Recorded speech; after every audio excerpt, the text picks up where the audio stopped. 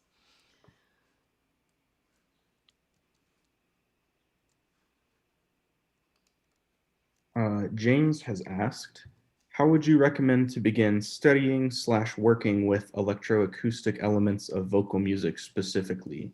Max, MSP, and Splice? Well, I would say I'm not so quick to recommend any particular direction for people, because I think people go the direction that makes sense for them. And I certainly did not start with Max.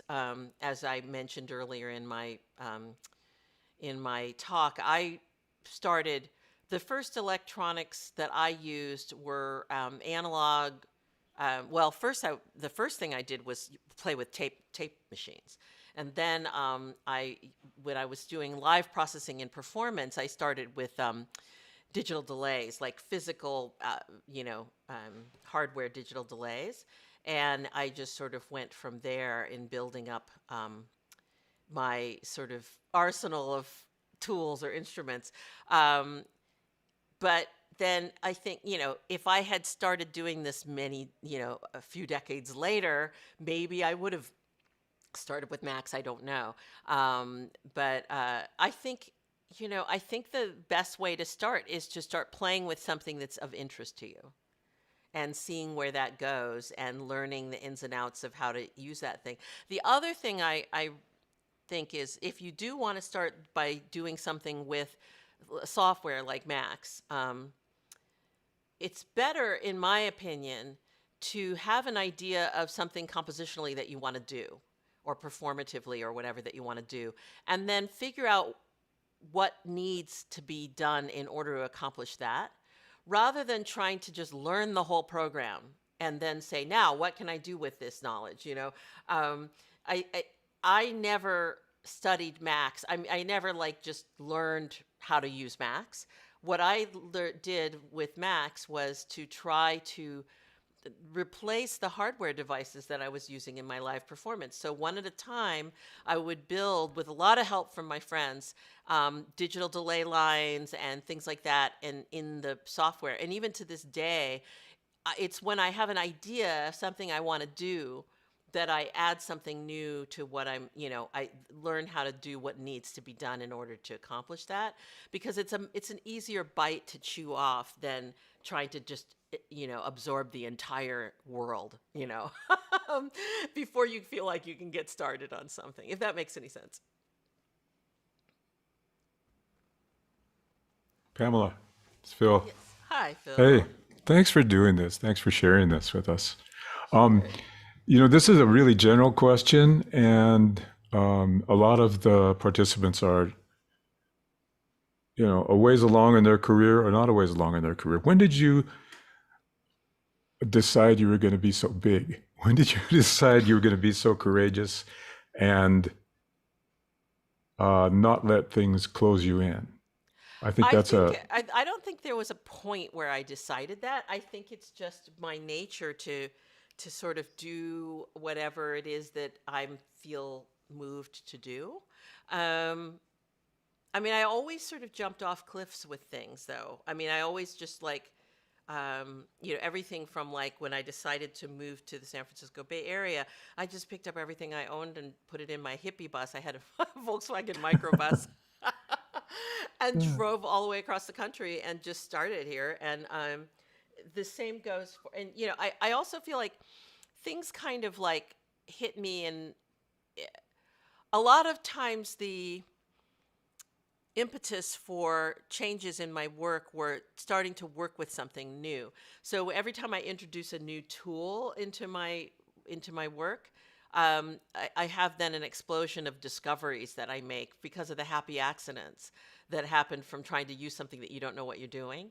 So I think probably the day that I found my my voice as an artist, I think, was the day that I bought my first digital delay and started playing with that. But it was, it was never like a decision like today I'm deciding that I'm going to go forth and do this. It was just a way that I live my life, I guess, that every time something intrigued me or interested me, I just felt like the thing to do was to go after that instead of hesitating or, thinking, oh, someday, So I hope that answers your question. Yeah, it does. I think love and will are the two things that I like to think about. You can follow the things that you love, and you have to have the will to follow that through. Yeah. Yeah. Thank you.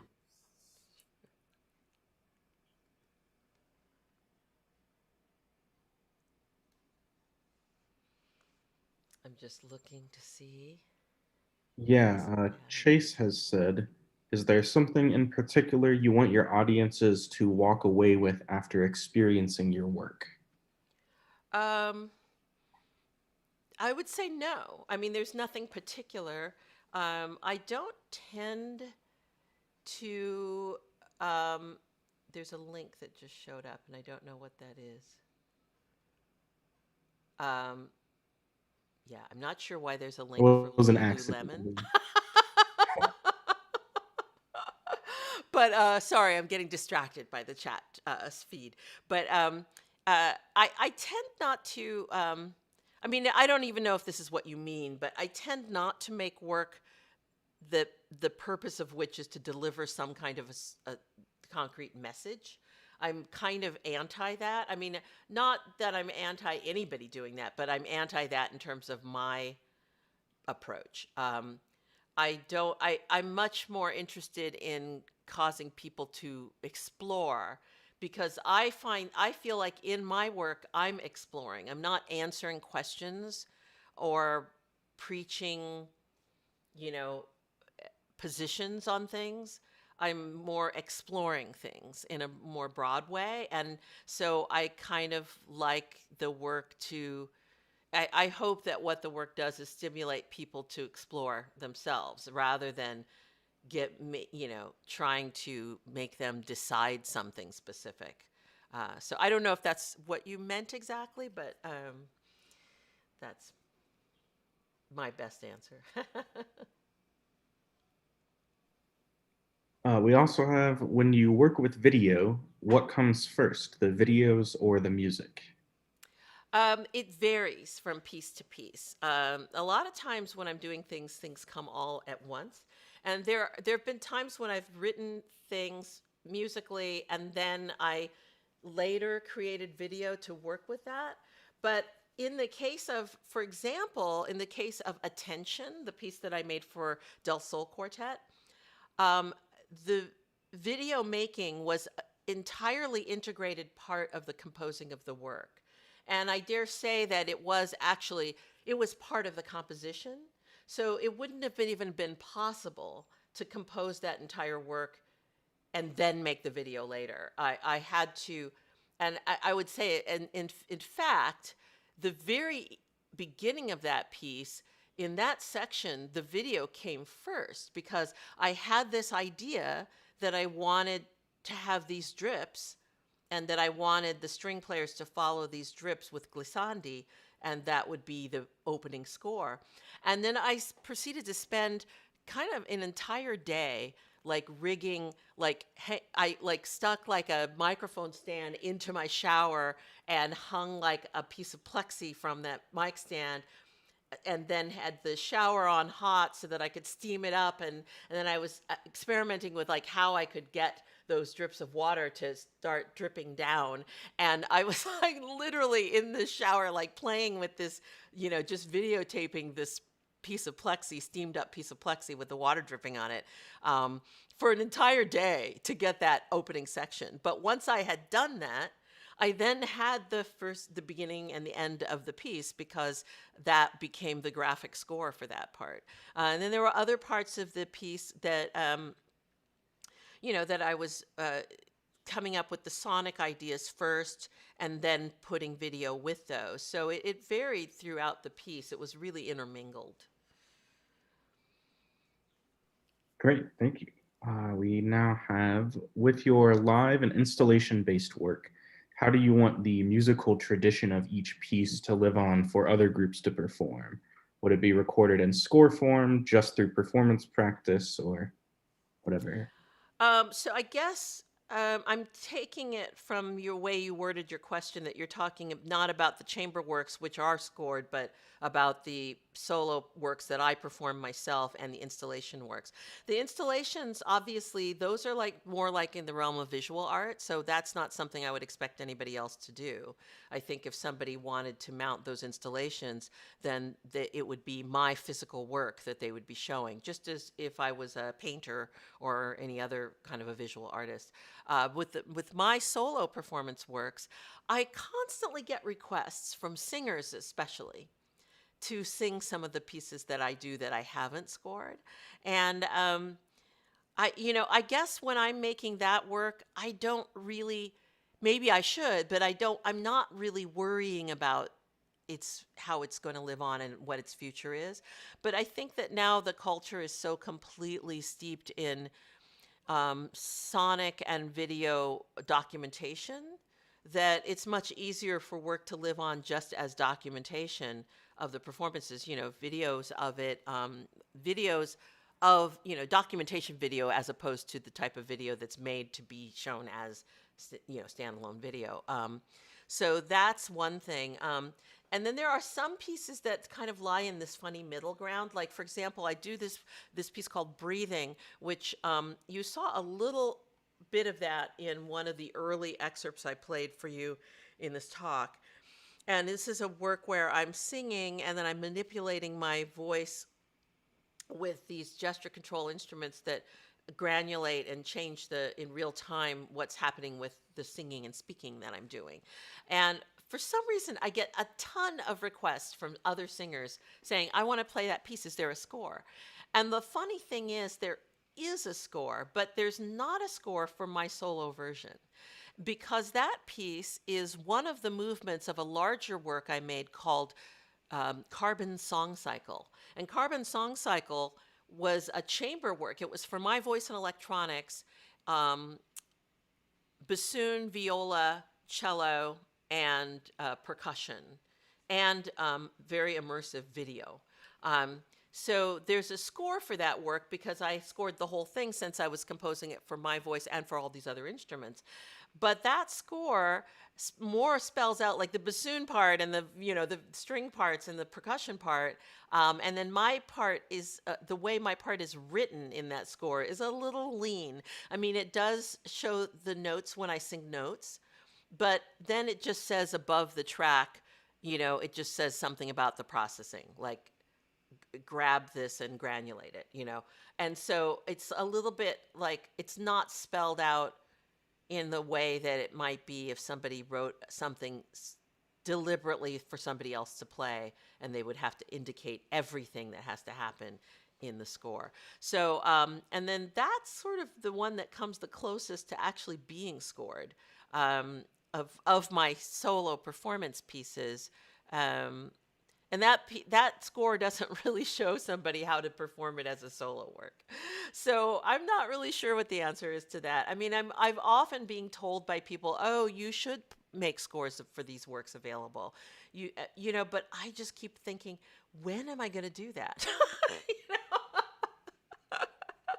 Because I'm always like up against the wall with deadlines to complete commissions that I'm making for other people. So who knows? Maybe someday some of that will get scored, but I guess that's the answer to that question. Yeah, great. Thank you. Josh asked, can you talk more about your experience writing music for film, if that differs from like the video projects that you made that was like mixed with ensembles? Well, I guess what you must be talking about is making film scores for filmmakers. And I have done some of that, and I think in a way that is more similar to making scores for choreographers for their dance companies, because those projects tend to be driven by another artist, and I'm sort of work for hire, and I'm doing something for them. And people have varying degrees of how much control they want to have over that. So I've made works for some, I've made like scores for some choreographers, for example, who basically send me a video of the dance and say, just make something that works for this. And I've had other ones who like say, I need you to send me music in time for our rehearsal because I'm making the dance and I want this section to be 5 minutes and 27 seconds long. And I want the first 2 minutes to be at a tempo that's like this. And then I want this kind of an energy to be in the second minute and a half, you know. And so some of them are very, very controlling and strict about what they want. And others of them are like, they just trust me and say, here, make something. And then most people are somewhere in between that. But film scoring is, I haven't done a lot of film scoring, but it can be tricky because the sonic layer that is added to a film really changes that film. As you all have probably known from seeing demonstrations where people show you a passage from a film and with the score or the incidental music and then without, and the difference in just emotionally what the film feels like and so on. So it's a big responsibility because it's going to color and flavor somebody else's work, you know? And so, you know, oftentimes those kinds of jobs don't feel as much like a collaboration as they do like a job that somebody else has asked you to do. So I think it depends whether the project is driven by somebody else and I'm somebody that they're hiring, or whether it's my project that I'm making. So I don't know, that's kind of a slightly flaky answer, but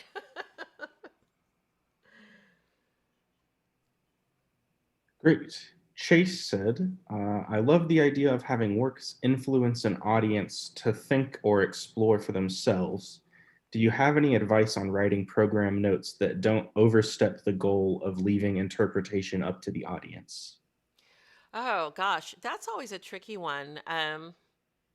I guess what I tend to do in program notes, like for example, I don't know how many of you downloaded the program notes. I actually sent a program to Charlotte New Music Festival for my concert last night. And there was a link, and I don't know if that was shared with you or not, for the program to download. But when I write program notes, I tend not to try to tell people what to think or what they should be hearing. I tend more to talk about my process. Like, I think sometimes when people hear a piece, they're really curious, like, where did that sound come from? Or what is that text? Or what, you know. So I tend to explain about the piece itself, how it came about, or what it was a result from, or what it was, or what inspired me to make it or caused me to make it, rather than saying, this is what you should be listening for, or this is what I hope you get out of the piece. I tend to more just be like, you know, preemptively answering questions people might have about how it was done or what, you know, where it came from. So I don't know. That's kind of how I usually deal with that.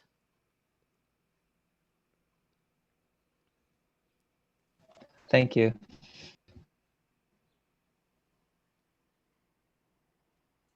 I have a quick question about. Oh, sorry. I have a quick question about ink, specifically the fifth movement. I was just wondering, did any of the singers hear the other recorded parts before recording their own, or record along with them, or whatever, or did all of them just like record completely independently of each other? So that movement was unique in the piece because of the way that it was done. It was the most conventionally scored movement of the piece, and so we started work on that with that movement. And the first rehearsal that we did, we used, I don't even remember what they're called now, but you know, there's these these different platforms that you can use to try to get people in sync with each other on Zoom. So we used one of those Jamulator or whatever it's called, so that they could all sing, so that the conductor could actually direct them, and they could all try to sight read the piece them together. And so we had one rehearsal where they read the piece together. And I think we started with just performing, the fugue subject in unison, so everybody could get an idea of it. And I had sent them all the score. And then we went. I can't remember if I think we did do the blots. We did the ink blots because I think I only sent them the damaged score. I didn't send them a clean score where they could see what was under the blots. So I think we started with the blots. Although before we did them, we sang, like the altos start the fugue and they sing the fugue subject all the way through. So I think I had them all sing it in unison just so that they could get a feel for it. And then we tried reading through the whole piece.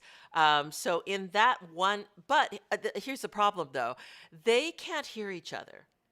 Like when you're doing it on Zoom, they can hear me and they can hear themselves, but they can't hear the other people because it's impossible to have it all be in sync that way. And so they were still kind of on their own, even though we were all singing together, they really couldn't hear each other.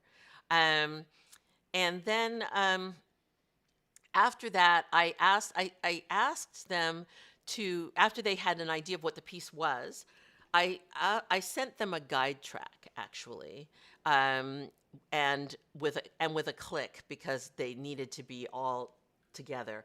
And then I had them with that in their ear. I had them record their own parts to a good device with a clean, good microphone, and I had them videotape themselves with a white background and a nice camera. And in the video, they were allowed to just play their singing of it into the room so that they could hear it and be in sync with it. And then they sent me the video and the audio recording, and then I had to marry their video to their audio, and then I had to marry all of the tracks to, all 16 of them together, and sort of edit the video and do all the animation. It was sort of a big, huge lesson in Premiere for me because it was like the most intensive, like, editing and animate. I did a lot of animating. I did all of it myself, so it was kind of crazy. But yeah, so I think that answers what you were asking about how it was done. Yeah, definitely. I was especially wondering about the ink blot parts, like if they were kind of interpreting them based off of each other or just independently. So that's cool. I see what you're saying. Yeah, so they may have gotten.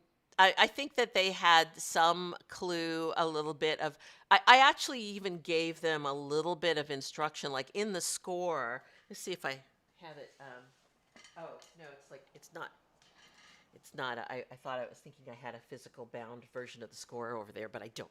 But I'm trying to remember. I think that even in the program, in the performance notes in the score, I think I even give them a little advice about how to interpret the blots. Like I tell them to use some certain vowel sounds and to open and close them with the amplitude of the actual ink blot itself, and to like vary. And I even told them that if the blot was more splattery with a lot of little dots, that they could make a rougher timbre, and if it was a more smooth blot, then they could make a smoother timbre. So I gave them some pointers about how to interpret it. So I think that that's part of where it came from, that they sort of had similar ways of doing it.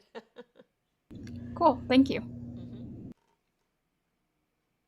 Yeah, so it was somebody said, it was Kira, that quarantine is definitely one big lesson in Premiere. Yeah, it's funny. It was like COVID kind of turned all composers turned into filmmakers, because you had to suddenly deliver, instead of just delivering a score, now you suddenly had to deliver these finished edited pieces.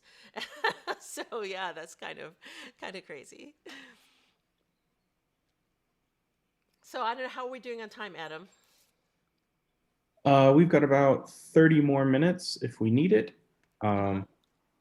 No fresh questions in the chat at this moment, although Phil, it looked like you were about to unmute when Kira was asking a question. Same question as Kira, but this brought up another question. So you're starting. You said you were still doing performances during the quarantine. Yeah, to a certain degree. Yeah, they were all like yesterday. They were all. I did a ton of online performances, but I did my first in-person one last month at Haverford. So I actually flew there, and it was the first time in over a year that I had been in a room with an actual audience. The audience that was present was just a handful of people, because it was just the students that were taking the DocuLab workshop. And so I gave a concert. I just released a new record, and so it was that concert amounted to my album release party, basically. Nice. So I gave a concert. I had like about 7 or 8 people in the room, and then I had about 50 people on Zoom that were also watching remotely.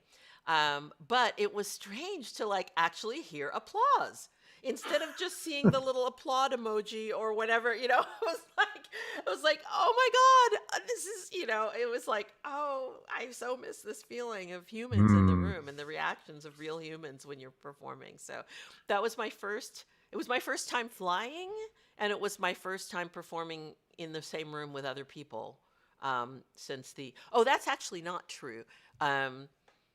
The month before that, I did something with the San Francisco Contemporary Music Players, and that was it was also for a streamed concert. So there was no audience, but the entire ensemble, the chamber ensemble, and me were together in a room at Paul Drescher's studio, actually, taping for the performance. So, so that was the first time that I was like playing music in the room with other musicians, and that happened in May, I think. And then in June, I went to Haverford and did that live concert. And then I'm going to New York next month to do a thing with this Time Spans Festival in New York. So that's kind of exciting. But so going forward, I have a lot of things on the calendar, which we'll see if any of them get canceled or don't. But yeah. Yeah, we were talking about that with Three Body Solution, the improvising group, about the stuff that happens in a room when other people are in there, as opposed to the video. And so, although I loved your performance last night, there was something really just beautiful. You do that so well, directing what you do to us, in the screen. But there's something that happens in a room with people, and it's not necessarily applause. Yeah, it's just their physical presence, their reactions, and sometimes people have like an energy that comes off of them, especially when everyone reacts a certain way, and you feel that, and it definitely affects your performance. And there's no real replacement for that, yeah.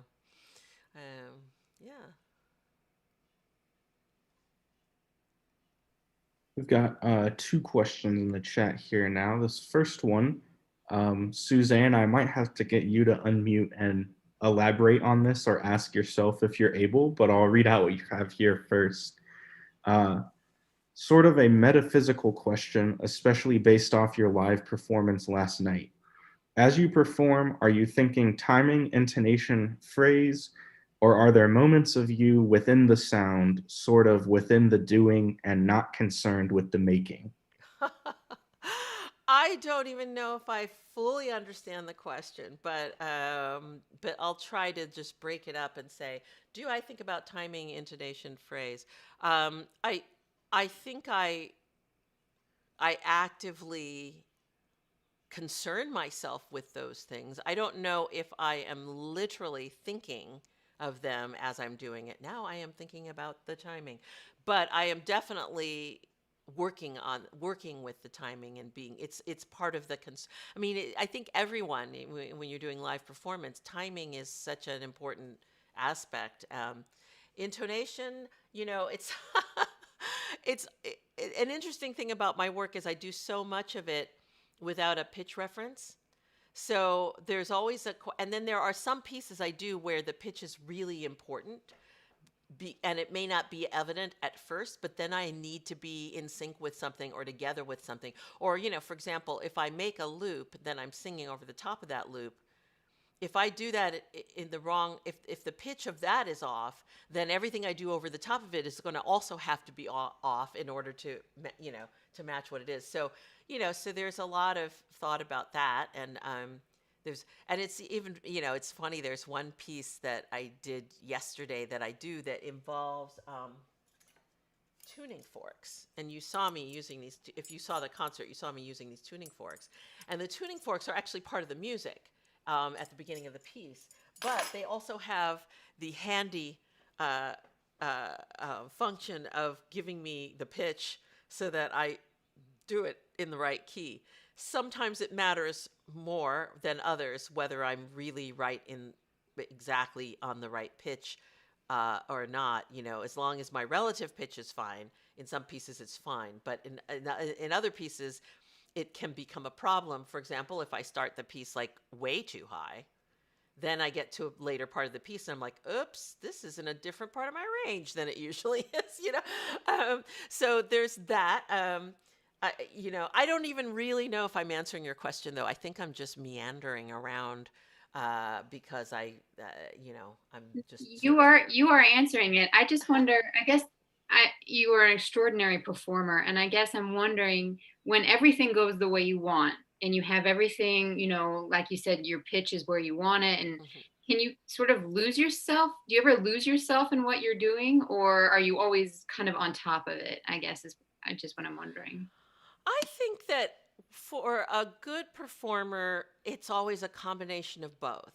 Like, you do need to lose yourself in the music to a certain extent, but you also have to remain on top of it so that you are the one who's in control of how it's going and what it's, and how it works out, and so that the music itself doesn't get lost, So I guess it's kind of a combination. But I think when I do when I'm doing my best, I do feel like sometimes it's good to like just really lose yourself completely in the music.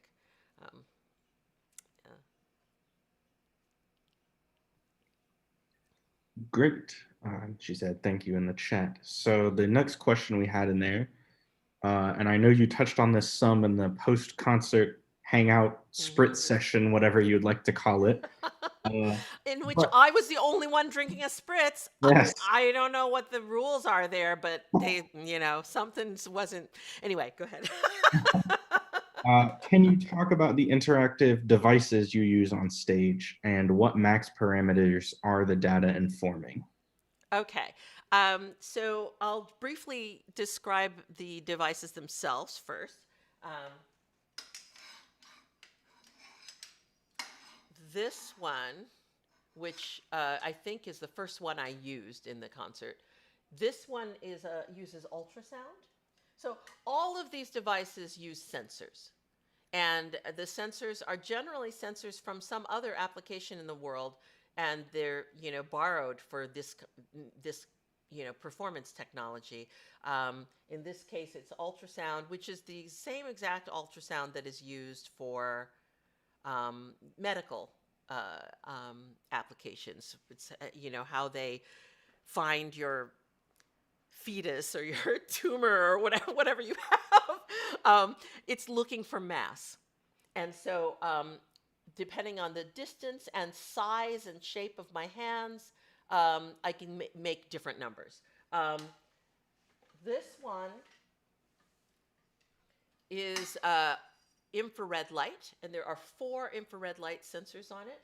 And then the ones that I wear on my hands are accelerometer, gyro, and electromagnetometer.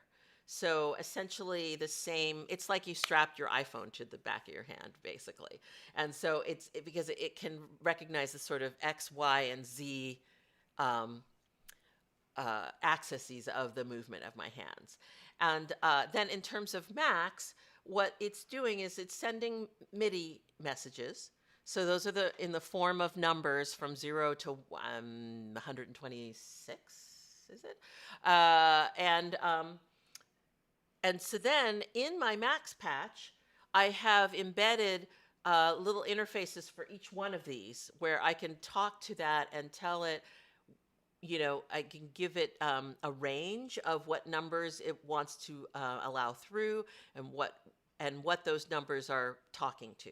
And it's different for each piece. Sometimes it's even different for each section of each piece. So in one section, I might be making notes.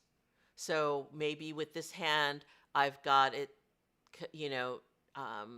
maybe I've got it programmed to give me note numbers in like a chromatic scale. And then maybe it's depending on how far away I am from the device. If we're talking about the ultrasound one, it will make numbers, and then those would be interpreted as note numbers. So I might be making notes or triggering samples that are mapped to those notes. Or I might be maybe I'm making notes with this hand and making pitch bend with this hand. So I'll make a note and then bend the pitch of that note and make a piano sound like a koto or something, or I might be changing the parameters on the processing on my voice, which is what I did in one of the pieces that you saw me do towards the end of my set. Where I sing and then I'm grabbing a sample and then I'm rocking back and forth through that sample and also granulating that sample to really, really fine grains or bigger grains and so on and so forth. So there's a number of things. I even have had some pieces where I'm controlling the video. So because it's just making numbers, those numbers then once you send them to the computer, they can be assigned to control whatever you want. It varies from piece to piece there's one piece I did where all I was doing was moving the faders, moving the levels. I created in real time, I created 4 digital delay loops. And then I was just bringing them in and out, So every piece has something else in it, Yeah.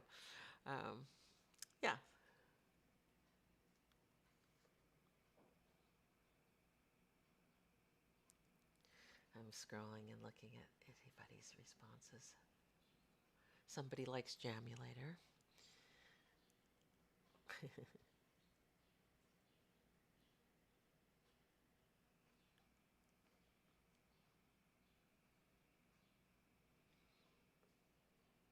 Well, what do you think? About 15 more minutes if anyone has anything else they'd like to ask or share.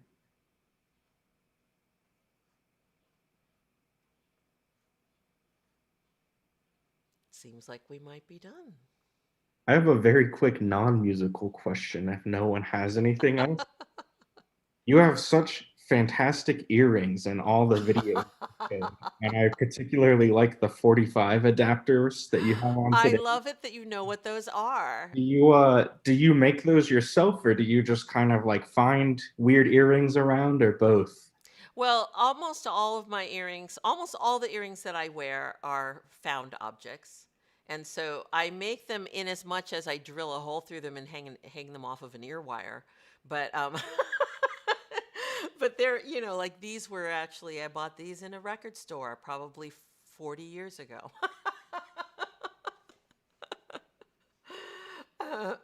But yeah, usually I can tell people's age by whether or not they know what these are, but you're on top of it. You know what they are in spite of your age. Because when somebody doesn't know what they are, it's really hard to explain. It's like people will be like, what are those? And I'll be like, well, so the hole was too big for the spindle. And so you need to snap this. And they're like, spindle? What? What are you talking about? So I congratulate you for knowing that. Thank you. Yes. Does anyone have anything else? Like I said, we got 10, 15 Now minutes. that we got the really important question out of the way. Yes.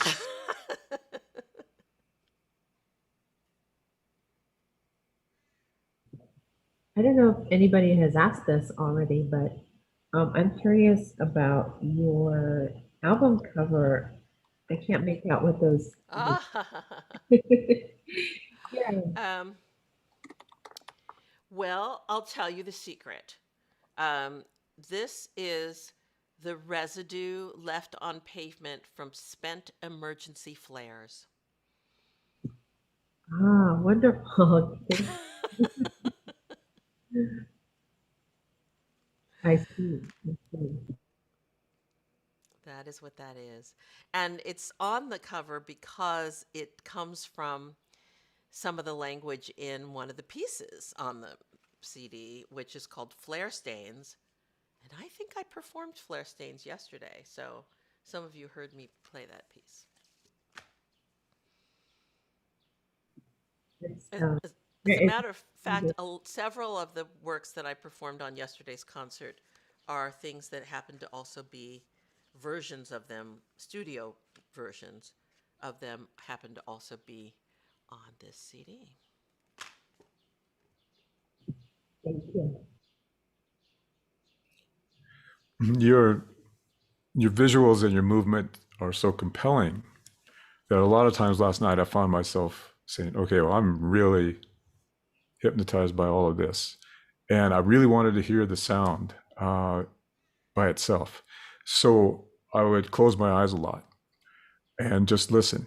And so when I see that you're releasing a CD, it's interesting to me, like your movements are so graceful and not necessarily, I mean, they're dance movements, a lot of them.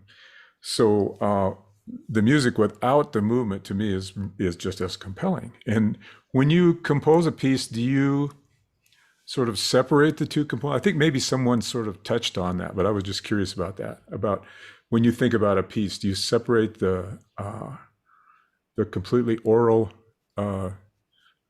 construct from the visual construct? No.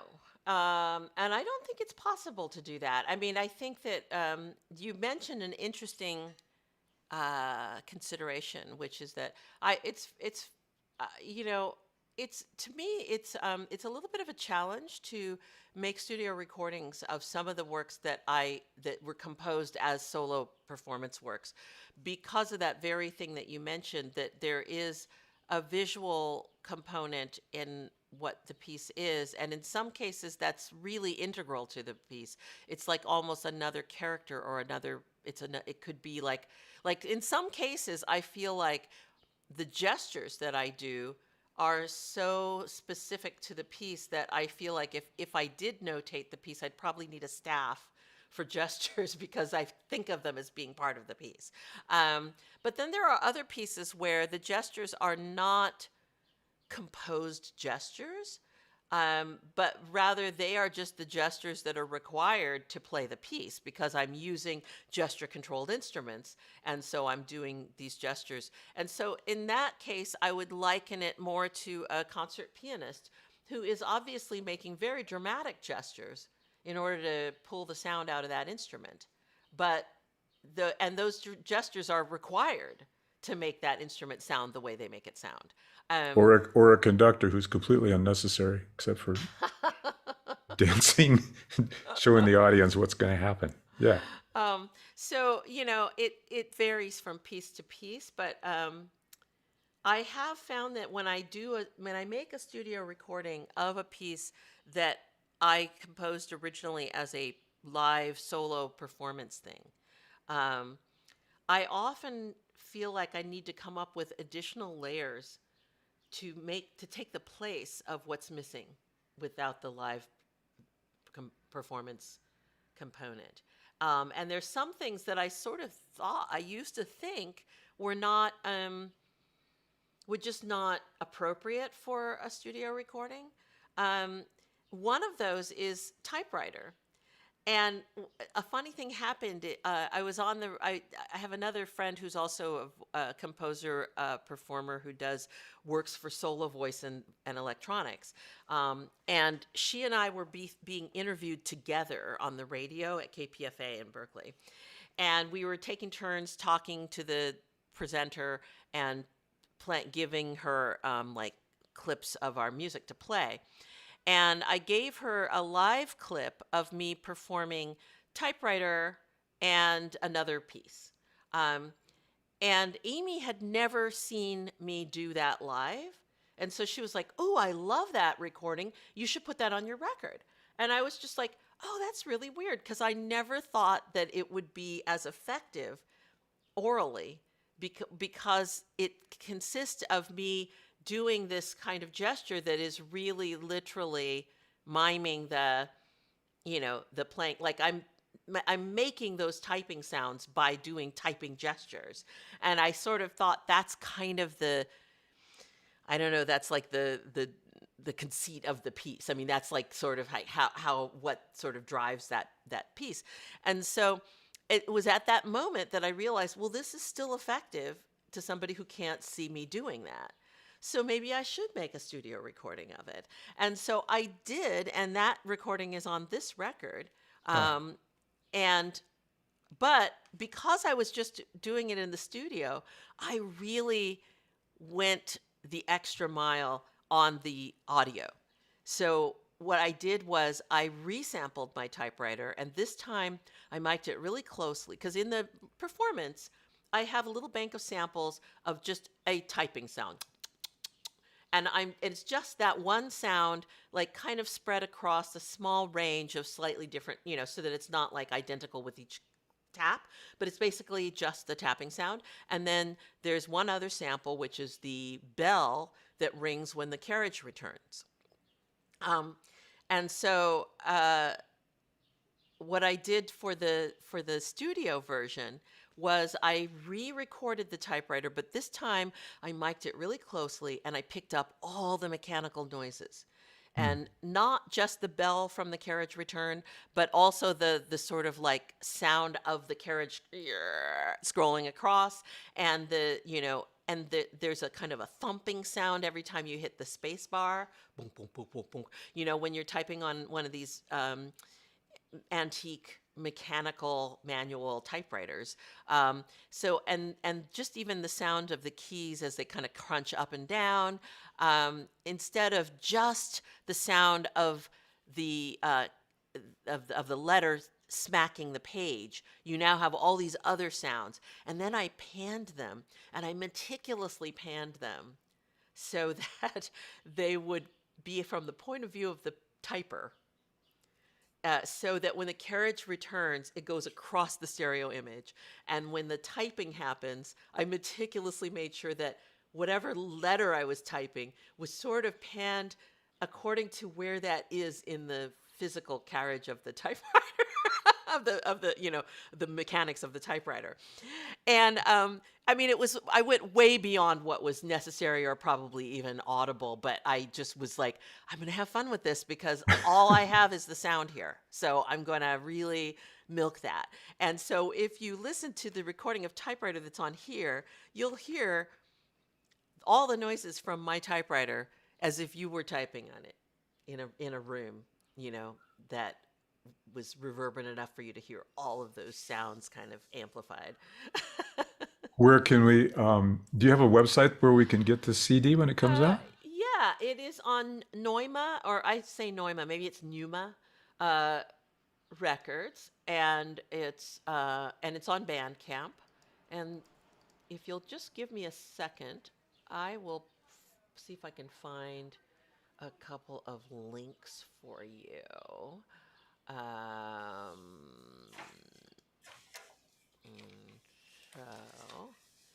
First, I want to give you this because I promised you this. Okay. Where's Zoom? I got to get Zoom back at the front here. All right. That link that I just, oops. Oh, it says direct message. Now I want to say right to everyone. Here we go. So the first link that I just put up there is the Vimeo link for ink. So you can see all 5 movements of the choral work, that my virtual chorus work that I played parts of for you. And then the other thing is I'm going to find you now the Numa, or actually maybe I'll just find it on Bandcamp or Numa Records. Here we go. Oops. Here we go. So that link is the link for Numa Records, which has, I think, links to Spotify, Apple Music, Amazon, Bandcamp, all of those. So, and then there was somebody else asking something. What was it? I think this was somebody was just trying to ask the same thing that you asked, Phil. So we're good. All right. So those are 2 links that you can find, that you can find some things that I talked about. And I won't bother. You can Google to find other things. But there we go. All right. Anything else from anyone else? Adam or anyone? If no one has anything else, then I think we are good to go. Thank you, Alex, for that little applause symbol. Oh, look at all those little hands.